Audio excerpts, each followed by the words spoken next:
Good morning, students. Welcome to online class. Stay home, stay healthy, be safe. In previous classes, we discussed about that cell wall and then endoplasmic reticulum, types of endoplasmic reticulums, and then function of endoplasmic reticulum. Okay. Now we discussed about that Golgi apparatus and its function, lysosomes, mitochondria, and its functions. These are the topic which we discussed today. Okay. Now we discussed about the Golgi apparatus. Golgi apparatus consists of a system of membrane bounded fluid filled vessels arranged parallel to each other in stacks called as a cisternae, along with some large and spherical vacuoles.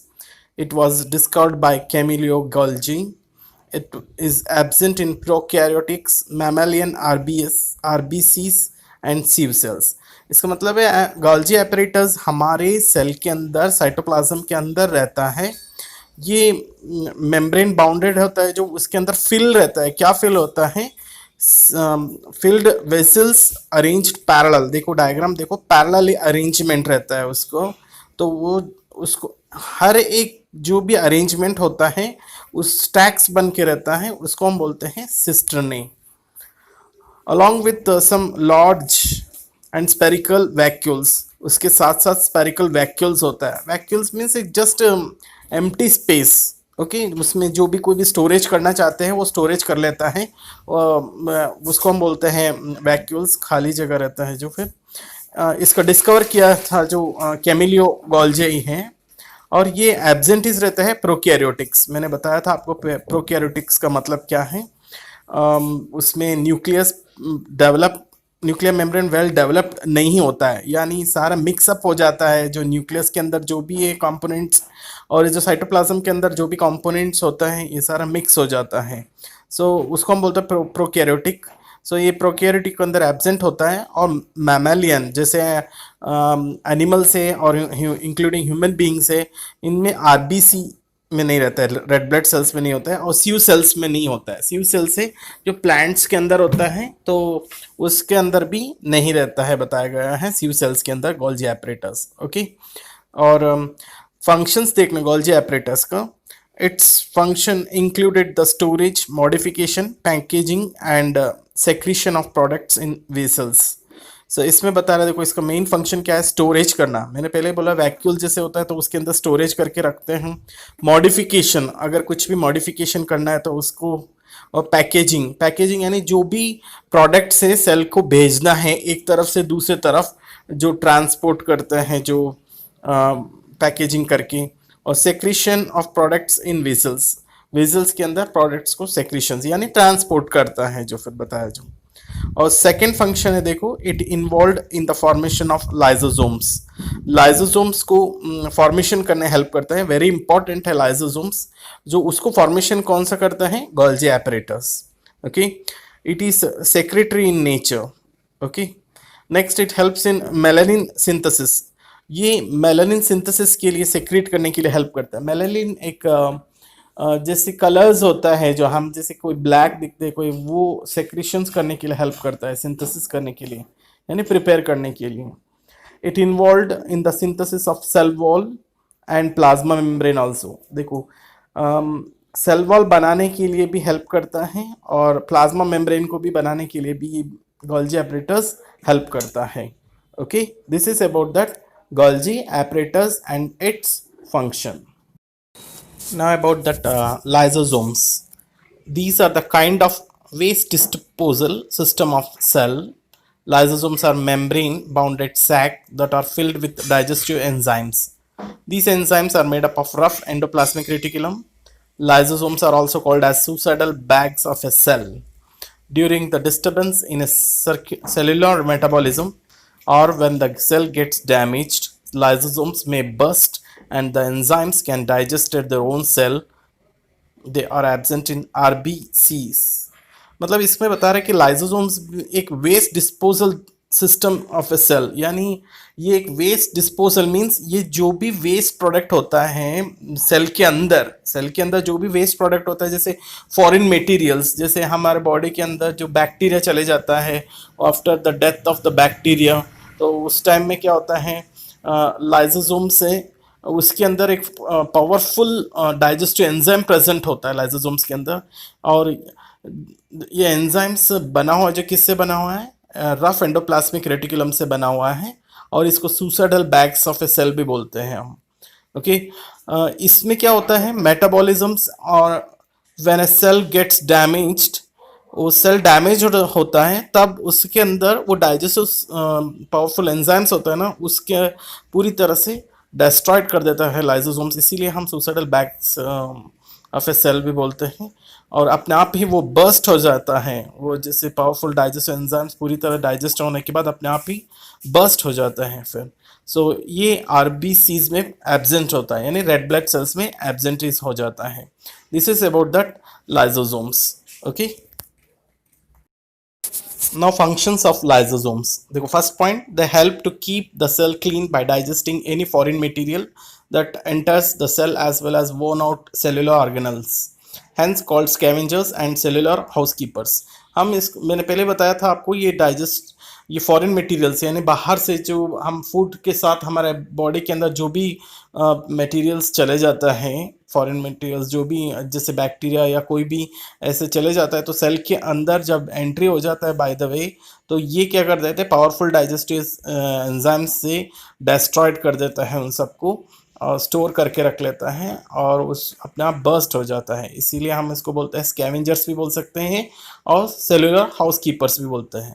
Scavengers का मतलब है dead organisms को खाने वाले organisms को हम scavengers बोलते हैं। इसीलिए जस्ट एक नाम दिया है कि लाइसोसोम्स को हम स्कैवेंजर्स भी बोल सकते हैं और सेलुलर हाउसकीपर्स भी बोल सकते हैं। फिर they remove the foreign materials by breaking into small pieces through its powerful digestive enzymes. These enzymes can break down all organic materials। जैसे इसमें बता रहे हैं कि पावरफुल डाइजेस्टिव एंजाइम्स होता है जो फॉरेन मटेरियल्स को ब्रेक डाउन करते हैं स्मॉल पीसेस के अंदर, और ये सारे ऑर्गेनिक मटेरियल्स को भी डिस्ट्रॉयड कर सकता है। इतना पावरफुल एंजाइम्स होता है, ये सेल के अंदर प्रेजेंट होता है। मैंने पहले बताया साइटोप्लाज्म के अंदर ये सारे प्रेजेंट है। Okay, next, during starvation the lysosomes digest stored food contains by autophagy and supply energy to the cell। अगर मानो कि आपको भूख लग रही है, आप कुछ भी खाना नहीं खाए, फिर क्या करता है, लाइसोसोम से जो हमारे बॉडी के अंदर स्टोर फूड होता है तो उसको डाइजेस्टेड कर देता है और सेल को एनर्जी पहुंचाता रहता है। This is the functions of lysosomes. Okay, ये सारे जो एंजाइम लाइसोसोम्स का फंक्शंस है जो अभी पढ़ा रहे हम सारे, ये साइटोप्लाज्म के अंदर है। जैसे एंडोप्लाज्मिक रेटिकुलम के बारे में बताया था, गोल्जी एपरेटस के बारे में बताया था, और लाइसोसोम्स के बारे में बताया था। ये सारे साइटोप्लाज्म के अंदर प्रेजेंट है। जो कंपोनेंट्स ऑफ सेल का बताया था मैंने, सेल मेम्ब्रेन, न्यूक्लियस और साइटोप्लाज्म, ये सारे साइटोप्लाज्म के अंदर प्रेजेंट होता है। अब देखेंगे हम mitochondria. Mitochondria, it is a rod shaped structure found in cytoplasm of all eukaryotic cells except mammalian RBCs। यानी ये एक रॉड शेप्ड स्ट्रक्चर्ड होता है, साइटोप्लाज्म के अंदर प्रेजेंट होता है, अभी भी बताया था मैंने, और सारे यूकैरियोटिक सेल्स में प्रेजेंस होता है। मैंने आप पहले बताया था प्रोकैरियोटिक और यूकैरियोटिक ऑर्गेनिजम्स होता है, ये यूकैरियोटिक सेल्स में प्रेजेंस होता है सारे माइटोकॉन्ड्रिया, सारे यूकैरियोटिक सेल्स में माइटोकॉन्ड्रिया प्रेजेंट होता है। और सिर्फ मैमेलिया में आरबीसीज में नहीं होता है। मैमेलिया यानी जो एनिमल्स है और ह्यूमन बींग्स भी इंक्लूडिंग, उसमें रेड ब्लड सेल्स में प्रेजेंस नहीं होता है। These are also absent in prokaryotes. Prokaryotes में एब्सेंटीज होता है। और इसको फर्स्ट देखा जो कोयलिकर इन इंसेक्ट सेल्स, कोयलिकर ने देखा था इंसेक्ट सेल के अंदर देखा था इन्होंने। It is also called as a power house of the cell. इसको अंडरलाइन कर लेना, इंपॉर्टेंट है। Which cell organelle is called as a powerhouse of the cell and why? जैसे पूछा जाता है एग्जाम में। So mitochondria is the powerhouse of the cell। और the storage battery, इसको हम storage battery भी बोल सकते हैं या power house of the cell. Okay, और ये डबल मेम्ब्रेन स्ट्रक्चर है। मैंने स्टार्टिंग में ही बता दिया था, सिंगल मेम्ब्रेन है, डबल मेम्ब्रेन है या नॉन मेम्ब्रेन है। ये डबल मेम्ब्रेन में माइटोकॉन्ड्रिया और प्लास्टिड्स होता है, हम आगे प्लास्टिड्स के बारे में देखेंगे। माइटोकॉन्ड्रिया डबल मेम्ब्रेन स्ट्रक्चर होता है। एक आउटर मेम्ब्रेन होता है, हैज स्पेसिफिक प्रोटीन्स, एक स्पेसिफिक प्रोटीन्स होता है। और इनर मेम्ब्रेन में फोल्डेड इनसाइड, यानी अंदर की ओर फोल्डेड रहता है इनसाइड के अंदर, to form a chambers called cristae. क्योंकि ये देखो डायग्राम में दिख रहा है आपको, क्रिस्टे फॉर्मेशन करने के लिए अंदर ही फोल्ड हो जाता है इनर मेम्ब्रेन। ओके, चेम्बर्स ज़्यादा स्टोरेज कैपेसिटी हो जाए फिर, इसीलिए वो फोल्डेड हो जाता है। Okay, next is mitochondria has its own DNA and ribosomes. याद रखना है, माइटोकॉन्ड्रिया का खुद का डीएनए होता है और राइबोसोम्स भी होता है फिर। Okay, next is function of mitochondria. Its main function is to produce, store and release the energy in the form of ATP। ये याद रखना है, मेन फंक्शन क्या है, storage, produce, store and release the energy. Energy को release कर दे, किसके फॉर्म में एनर्जी को रिलीज करेगा, एटीपी फॉर्म में रिलीज करेगा। ATP full form adenosine triphosphate. Okay, याद रखना है, the energy currency of the cell, इसको हम बोलते हैं the energy currency of the cell. यानी हमारे बॉडी में एनर्जी देता है जो, कौन सा सेल ऑर्गेनल पूछेंगे तो माइटोकॉन्ड्रिया, इसीलिए इसको हम power house of the cell बोलते हैं। याद रखना है, it is the site for cellular respiration in which ATP are produced. यानी ये सेल्यूलर रेस्पिरेशन को हेल्प करता है, जो ATP formation, ATP form energy में फॉर्मेशन होने के लिए, फिर उसको हम बोलते हैं क्रेब्स साइकिल्स। क्रेब्स साइकिल्स आप हायर क्लासेस में पढ़ोगे, 11th क्लास 12th क्लास में पढ़ोगे बायो लेंगे तो आप, उस टाइम में ये इसके बारे में पढ़ोगे, क्रेब्स साइकिल बारे में। उसमें क्या होता है, एटीपी फॉर्म में एनर्जी को प्रोड्यूस करता है। This is about that mitochondria. याद रखना है, power house of the cell कौन सा पूछेंगे तो माइटोकॉन्ड्रिया। वाई पूछेंगे तो because it's produced, store and release the energy in the form of ATP and it has own its DNA and ribosomes. याद रखना है, और ये सारे फंक्शंस और ये इसके बारे में आपको लिखना है नोट्स में। प्लास्टिड्स के बारे में डिस्कस करेंगे अब। It is a double membrane discoidal structure found only in plant cells. देखो मैंने अभी बताया था, एक माइटोकॉन्ड्रिया है, ये वो डबल मेम्ब्रेन होता है, और एक प्लास्टिड्स है जो डबल मेम्ब्रेन होता है। फिर ये सिर्फ प्लांट सेल्स में दिखाई देगा, plastids. Okay, besides being discoidal of rhomboic in plant cells, they occur in variable shapes like in algae. They can be U-shaped, spiral, coiled, ribbon-shaped, etc. यानी ये अलग अलग शेप में भी दिखाई देता है, बता रहे हैं एल्गे के अंदर, जैसे यू शेप में दिखाई दे सकता है, या स्पायरल शेप में दिखाई दे सकता है, या कॉइल्ड शेप में दिखाई दे सकता है, या रिबन शेप्ड शेप में दिखाई दे सकता है। फिर this is about the plastids. और प्लास्टिड्स के बारे में अपने लास्ट ईयर भी पढ़ चुके हैं 8th स्टैंडर्ड में। इसमें different types of pigments present होता है फिर, और ये 3 पिगमेंट्स प्रेजेंस होता है, 3 टाइप्स ऑफ पिगमेंट्स प्रेजेंस होता है। फर्स्ट है ल्यूकोसाइट्स, सेकंड क्रोमोप्लास्ट, थर्ड है chloroplast. Okay, leucoplast, leuco means white. Okay, एकदम सफेद को हम बोलते हैं ल्यूको। ओके, ल्यूकोप्लास्ट मतलब the primary function storage of starch, oil, proteins, white found in non photosynthesis tissue of plant such as root, bulb, seeds, etc. They can change into other types of plastics. इसमें बता रहे हैं कि देखो ये क्या function है इसका, ल्यूकोप्लास्ट का पूछेंगे तो it stores the starch, oil, proteins. Okay, ये वाइट कलर होने के कारण ये नॉन फोटोसिंथेसिस टिश्यू है, फोटोसिंथेसिस प्रोसेस इसमें नहीं होता है। जैसे रूट है, बल्ब सीड्स के अंदर है, इन सब में कोई भी फोटोसिंथेसिस प्रोसेस नहीं होता है फिर। ओके, ये अदर टाइप में प्लास्टिड्स में कन्वर्ट कर सकता है, प्लास्टिक लिखा है प्लास्टिड्स कर देना। Okay, next is second chromoplast.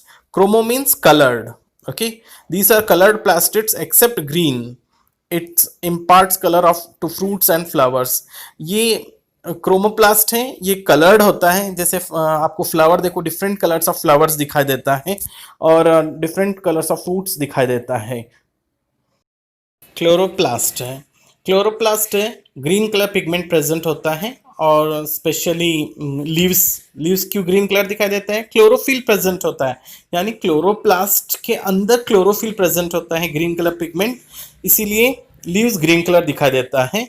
और ये सिर्फ प्लांट सेल में ही दिखाई देता है ये सारे पिगमेंट्स, और ये फोटोसिंथेसिस प्रोसेस करने के लिए हेल्प करता है। So it is called as a kitchen of cell in plant, इसीलिए हम kitchen of cell in plant बोलते हैं किसको? क्लोरोप्लास्ट को। ओके, क्योंकि क्लोरोप्लास्ट के अंदर क्लोरोफिल प्रेजेंट होता है which perform the photosynthesis process. These are about the plastids, and then pigments present, different pigments are present in the plastids, that is leucoplast and its function, chromoplasts and its function, and chloroplasts and its functions. Okay, this is about the plastids. देखो, chloroplast के अंदर दो parts होते हैं, ग्राना and stroma. सो ये क्या होता है? कंपार्टमेंट्स में थैलोकॉइड्स के अंदर रहता है जो फिर ये ग्राना। सो इसके अंदर क्लोरोप्लास्ट फॉर्म्ड होता है जो, ओके, उसको हम बोलते हैं थैलोकॉइड्स। फंक्शन क्या है? फोटोसिंथेसिस प्रोसेस के लिए हेल्प करता है, और ये लाइट रिएक्शंस बोलते हैं इसको हम ग्राना के अंदर। ओके, स्ट्रोमा है, ये ट्रांसपेरेंट सब्सटेंस होता है, यानी जो लाइट पास हो सकता है, जो ट्रांसपेरेंट इस तरह से होता है, कॉल्ड मैट्रिक्स होता है, मैट्रिक्स बोलते हैं उसको। इसके ऊपर ग्राना एम्बेडेड होता है, यानी चिपका हुआ रहता है। और बिसाइड्स ग्राना, ग्राना के अलावा इसके अंदर क्या क्या होता है? Lipid droplets, starch, grains, ribosomes, ये सारा प्रेजेंट होता है। और इसका फंक्शन क्या है? ए साइट ऑफ डार्क रिएक्शन बोलते हैं, यानी जब लाइट नहीं होता है तब ये प्रोसेस होता है, जो फिर dark reaction of photosynthesis. Also help in protein synthesis due to the presence of ribosomes, protein को सिंथेसिस यानी प्रिपेयर करने के लिए हेल्प करता है, जो ये स्ट्रोमा का फंक्शन है, क्योंकि due to the presence of ribosomes. This is about that chloroplast and its parts. Okay.